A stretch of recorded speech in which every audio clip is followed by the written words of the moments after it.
Remembering to say a bracha on everything you eat can be challenging, but I think I found a strategy that has helped me along this journey.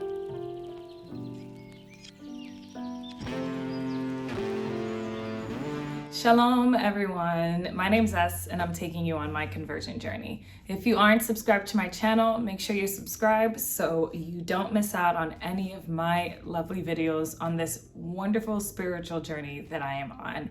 And yes, it's still going.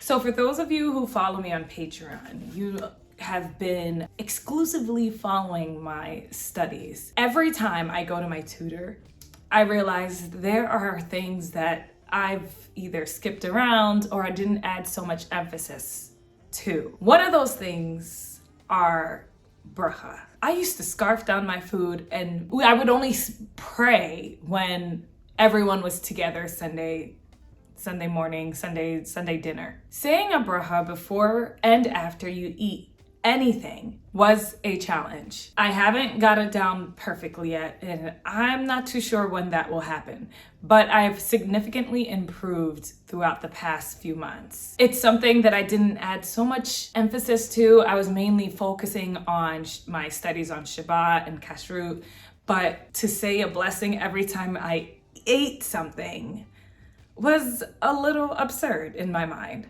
So growing up, saying a prayer before we eat was very common, especially when all of us were together. Sometimes I would say like a little prayer before I eat a little something when I'm not with a group of people, but it wasn't something that was drilled into me. We honestly hated being singled out to pray as children. We didn't want to do it. We didn't want everyone to hear our blessing.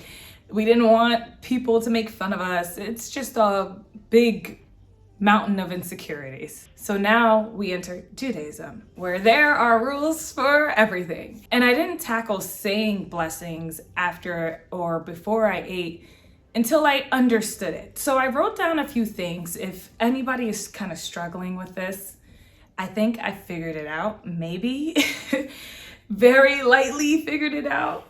A main reason why I was struggling with this was because I didn't understand the root of it all. I didn't understand why we were doing this or what the benefits were. I just heard people saying mezonot and she'akol, and that was pretty much it. It's okay, somebody else did it, so I guess that I'm supposed to do it too. I was just following what people are doing.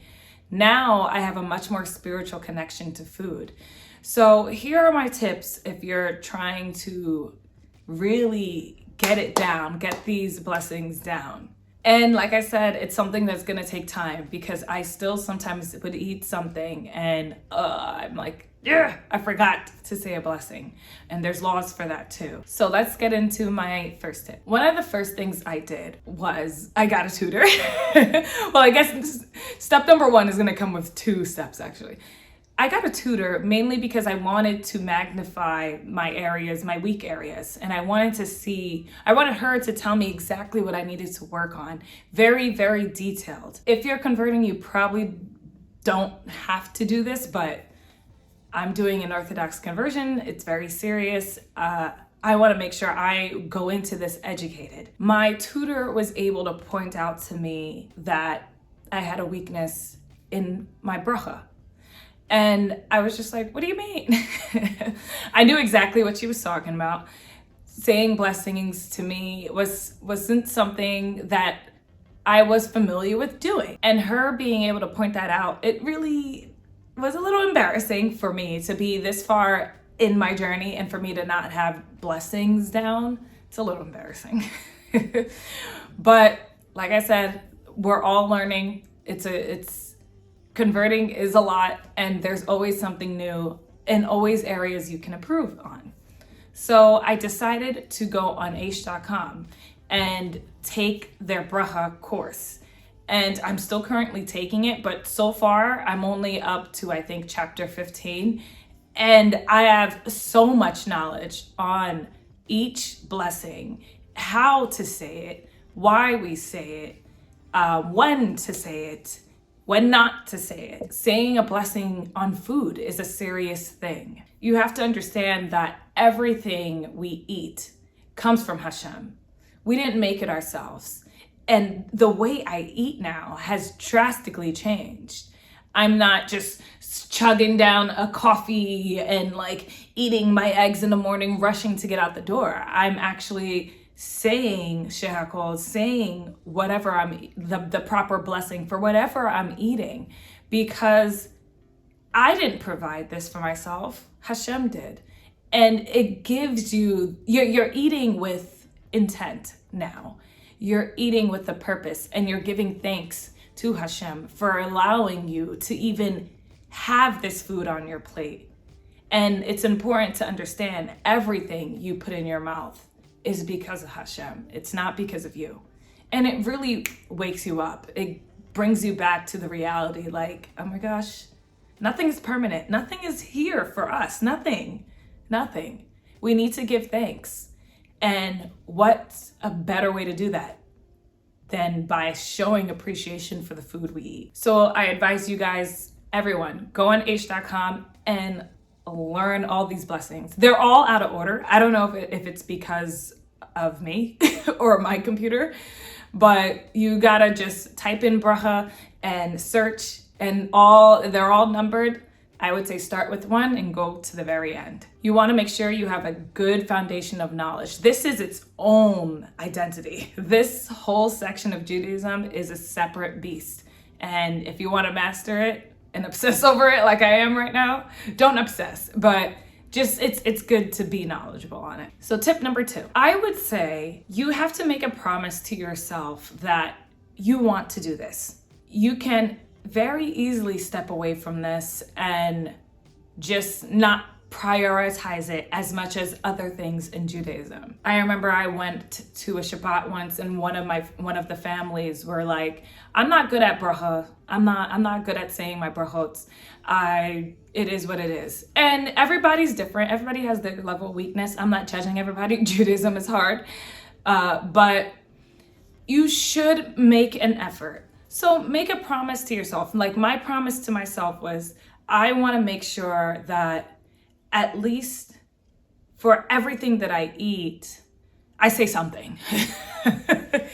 I recognize that I'm eating. It's good because when you're converting and you're coming from a place where you never did anything like this. Like I never, everything I ate, I never said a blessing on it. Never. Maybe I was taught it as a child, but it wasn't planted in me. It wasn't like, don't forget to say, like, unless we were in a big group. So now here I am as an adult doing this. It's going to feel weird. It's going to be very hard, and it's challenging. So you have to make a promise to yourself that you will push through, you will continue to do it.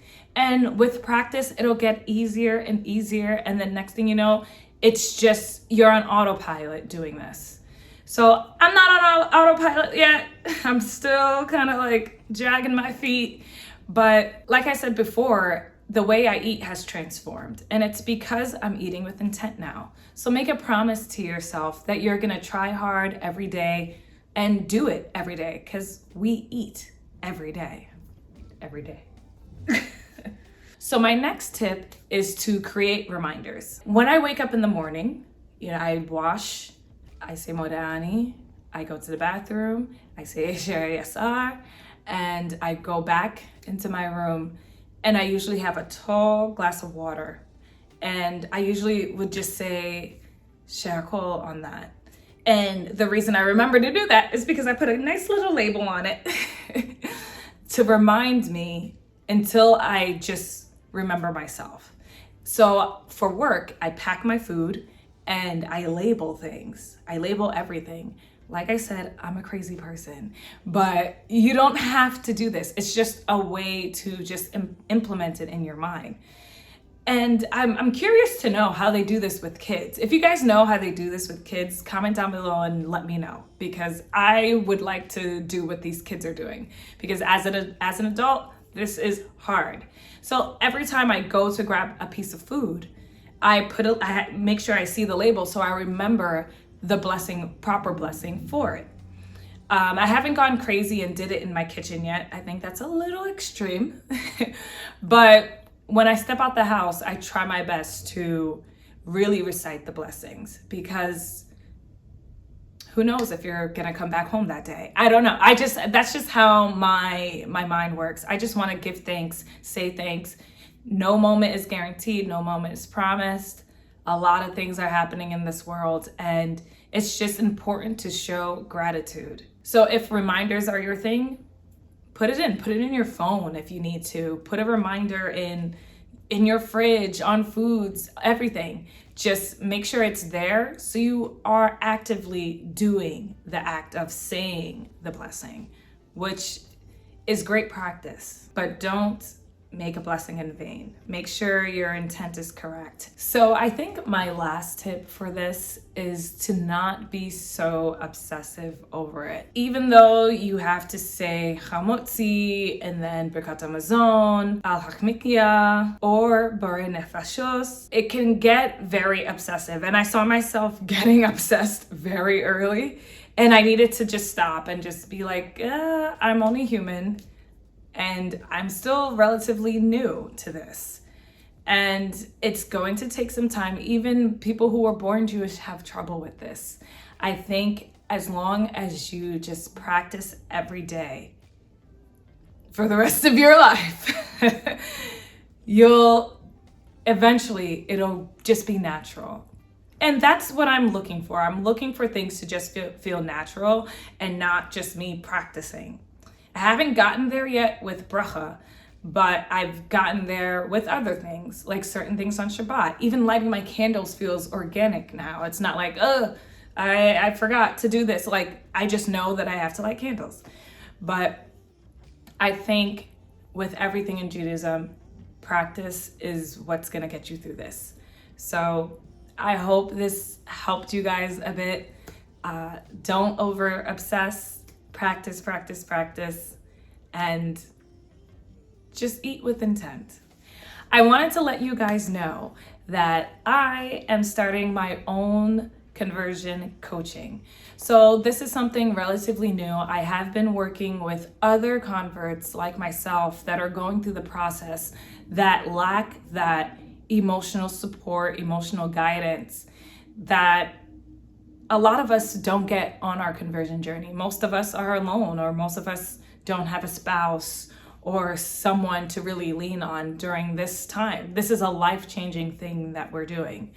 So I'm opening up my doors. I'll leave my link below if you want to schedule just a one-on-one with me, and we can map out your journey, and I will share my most intimate stuff with you guys, most intimate tips, and just be your spiritual coach on this journey. This is something I am so passionate about, and I do love everything that I've gone through. And with things kind of closing in towards the end, I realized that there are a lot of people on this spiritual journey who just kind of feel lost. And I'm so thankful that my videos have helped you guys.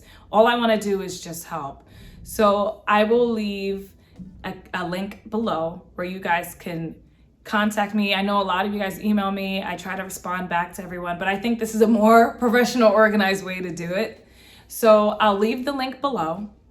If any of you guys want to schedule a one-on-one with me, there it is. We'll talk and we'll get the ball rolling for your journey. Thank you guys so much for watching this video. Give me a thumbs up, share my love with everyone who needs it. And I'll see you guys in my next video. Shalom.